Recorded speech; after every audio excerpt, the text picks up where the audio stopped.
নমস্কার, আমি দেবযানী। আমার চ্যানেলের আরেকটি নতুন ব্লগে তোমাদের সকলকে স্বাগত। মা দিল্লিতে আসার পরে যে ভিডিওগুলো শ্যুট করেছিলাম আস্তে আস্তে তোমাদের সাথে সেগুলোই এখন শেয়ার করছি। তো আজকের ভিডিওটা ছিল মা চলে যাওয়ার ঠিক আগের দিনের ভিডিও। তাহলে চলো ভিডিওটা এবার শুরু করা যাক।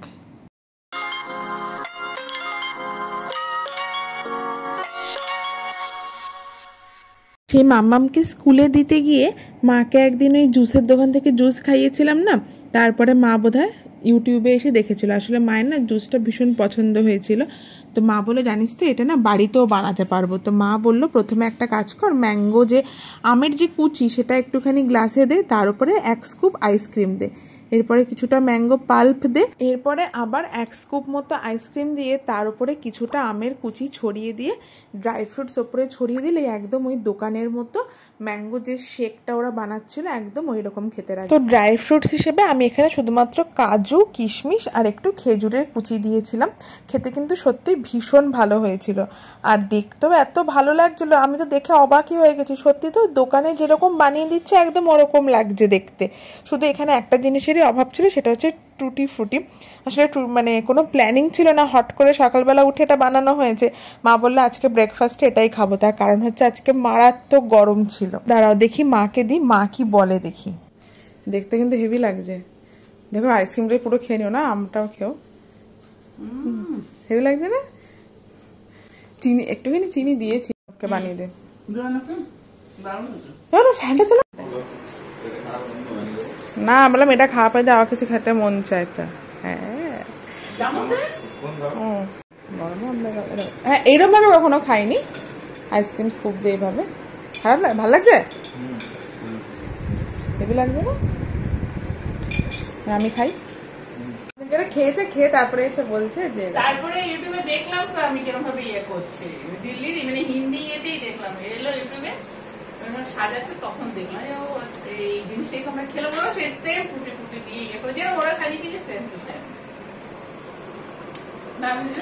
আর এইটা খেয়ে এত পেট ভরে গেছে যে সকালে আমাদের তিনজনের কাউকে আর ব্রেকফাস্টও করতে হয়নি। একটু হাসু করে দাও, একটু হাসু করে দাও, আমি যাচ্ছি, একটু হাসু করে দাও। হাসি হাসি হাসি হাসি। দিদুন দিদুন দিদুন ক্যামেরার দিকে তাকাও, দিদুন দিদুন। এই যে বাবা বাবা বাবাও যাচ্ছে। ভয় পায়, হ্যাঁ হ্যাঁ সিটে বসে ভয় পায়। ভিতর দিন ভিতর দিন ভিতর দিন। আমি ব্যাগ নিয়েছে তো, তোমার দিদুন কি ভাড়া দেবে আমাদের সবাই? অর্ণব তুমি মধ্যিখানটায় চলে এসো, নাহলে পাটা যদি বাই চান্স বের করে দেয়, গাড়িগুলো এমনভাবে গাছ থেকে যাচ্ছে না। আমার করে এইভাবে বুঝে যায় না, বলো ওইভাবে বসতেও খুব পছন্দ করে, আমি দেখেছি খেয়াল করে। আমার সবচেয়ে দেখতেও হবে। দেখো একটা ব্যাগ নিয়েছে দিদুনটা। সকালে ব্রেকফাস্ট করে দুপুরের খাওয়া দাওয়া করে একটু রেস্ট নিয়ে বিকেলের দিকে আমি, মা, অর্ণব আর মামাম গেছিলাম আমাদের বাড়ির কাছে যে মহাবীর এনক্লেভ কালীবাড়িটা আছে সেইখানে। তোমরা তো এই ভিডিও আগেও দেখেছো, দুর্গাপুজোর সময় তো আসি, আর আমাদের বাড়িতে কেউ আসলে তাকে এই জায়গাটাতে নিয়েই আসি। একটা নিয়ে যাই দাদাদেব মন্দির, আর নয়তো এই মহাবীর এনক্লেভ কালীবাড়িটাতে তো নিয়েই আসি। বেশ ভালো লাগে জানো তো এখানটা আসতে, মন্দিরটাও খুব বড় সড়ো খোলামেলা, আর এখানে একটু বাঙালি পাড়া টাইপের, তো নিজেরও ভালো লাগে। ভাই গরম লেগেছে,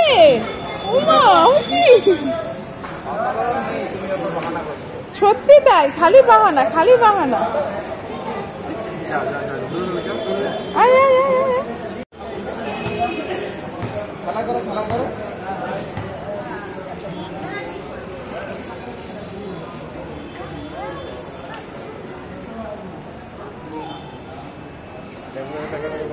দেখছো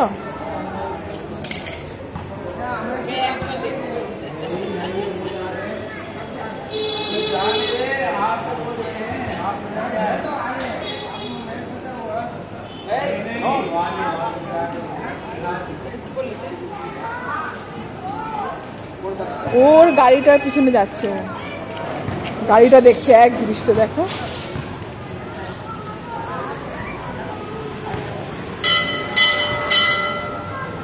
দেখো না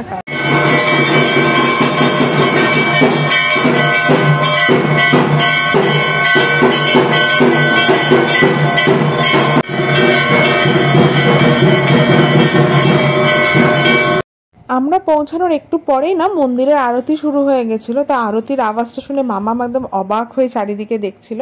যাই হোক, আরতি শেষ হলে পরে মামামকে জুতো টুতো পরিয়ে নিয়ে আমরা চলে এসেছিলাম ওইখানে, বললাম একটু বাঙালি পাড়া টাইপের, তো ওখানে না মিষ্টির দোকানেই ফুচকা বিক্রি হয়। তো সেখানে আমরা ফুচকা খেতে এসেছি। আর দেখো ফুচকার ওপরে কত ছোলা দিয়েছে। তো পরে বুঝলাম যে না, ওপরে শুধু ছোলাটা দিয়েছে শুধুমাত্র সাজানোর জন্য। আর এই দেখো একদম গন্ধরাজ লেবুওয়ালা টক জল। এইখানে এলেই কিন্তু এরকম এই বাঙালি স্টাইলের ফুচকাটা খাওয়া যেতে পারে। যদিও এখানেও 20 টাকায় 6টাই ফুচকা দেয়, কিন্তু ওই বাঙালি স্টাইলে পাবে, মানে ওই টক জলের মধ্যে গন্ধরাজ লেবু, ধনে পাতা, ফুচকার মধ্যে ধনে পাতা, ভাজা মশলার গন্ধ, এগুলো কিন্তু একদম পারফেক্টলি পাবে। বেশ কয়েকদিন হয়েছে আমার না রাঁধুনি শেষ হয়ে গেছে, আর যে সমস্ত বড়িগুলো ওই আমার শাশুড়ি মা দিয়ে গেছিলো সেগুলো সব শেষ হয়ে গেছে। তো অর্ণব বলছিল বাঙালি মার্কেট গেলে কিনে আনবো। তো তাই জন্য এই দেখো রাঁধুনি, 5 ফোড়ন আর এই যে কয়েকটা বড়ি কিনে নিয়েছি। এরপরে চলে এসেছি চপের দোকানে। তোমরা তো আগেও এই চপের দোকানটা দেখেছো, আমার শাশুড়ি মা শ্বশুরমশাইকেও নিয়ে এসেছিলাম। তো আজকে এসে গেছি সেই চপের দোকানটাতে। এখানে তো মোচার চপ, পেঁয়াজি, আলুর চপ সবই পাওয়া যায়। তো আমি আর মা চপ খাইনি, কারণ আমরা প্রচুর ফুচকা খেয়ে নিয়েছিলাম, আমাদের আর পেটে জায়গা ছিল না চপ খাওয়ার মতো। তো অর্ণব তো ফুচকা খায়নি, ও চপ খাচ্ছিল। সাথে মাম্মামি বা বাদ যায় কেন, আমরা যা খাবো ওকে তো তাই খেতে হবে। কিন্তু বেচারি চপ না খেয়ে বসে বসে শশা খাচ্ছে। চপের দোকানে এসে মাম্মাম কি খাচ্ছে না, শশা। বলো কি অবস্থা, কি বোকা রে, কি বোকা তুই।